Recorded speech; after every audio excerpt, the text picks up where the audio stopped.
حضرت ابو ہریرہ رضی اللہ تعالیٰ عنہ اس حدیث کے راوی ہیں.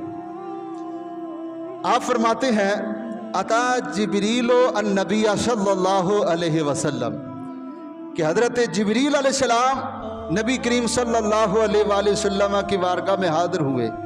فقال یا رسول اللہ ہذہ خدیجہ، تو یہ حضرت خدیجہ ہے. قد اتت کا معہا اناء فی ادام او طعام اور شراب، کہ یہ خدیجہ ہے جو آپ کے ساتھ پاس آ رہی ہیں. معہا اناء، ان کے پاس ایک برتن ہے، یعنی پوری نشانیاں بھی بتا رہے ہیں. سبحان اللہ. فیہ ادام، اور اس برتن کے اندر سالن ہے. ادام سالن کو کہتے ہیں. اور اس میں راوی کو شک ہے کہ ادام فرمایا یا طعام یا شراب، یعنی کھانے کی چیز طعام ہے یا پینے کی چیز ہے. اس میں راوی کو شک ہے. بہرحال اس میں ہے کچھ نہ کچھ ضرور ہے، یا تو پینے کی چیز ہے یا پھر کھانا ہے یا سالن ہے، یا دونوں مراد ہیں کہ وہ آپ کے پاس آ رہی ہیں.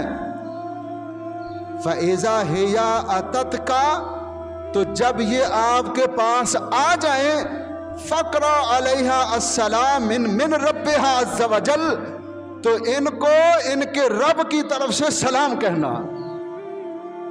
ان کو ان کے رب کی طرف سے سلام کہنا. وَمِنِّي، اور میری طرف سے بھی سلام کہنا، میری طرف سے بھی سلام کہنا.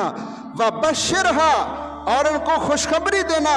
بِبَيْتٍ فِي الْجَنَّةِ، جنت میں ایسے گھر کی، من کسبن، جو خولدار موتیوں کا بنا ہوا ہے. لا صخب فیہ ولا نصب، اس میں نہ شور و شغب ہوگا اور نہ کوئی تکلیف ہے.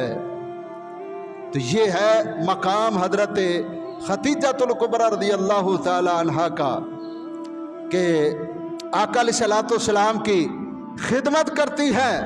کھانا خود سرکار علیہ السلام کی بارگاہ میں پیش کرتی ہیں. یہ لمحہ فکریہ ہے، یہ غور کرنے کی بات ہے. اور حضرت خدیجۃ الکبریٰ کون ہے؟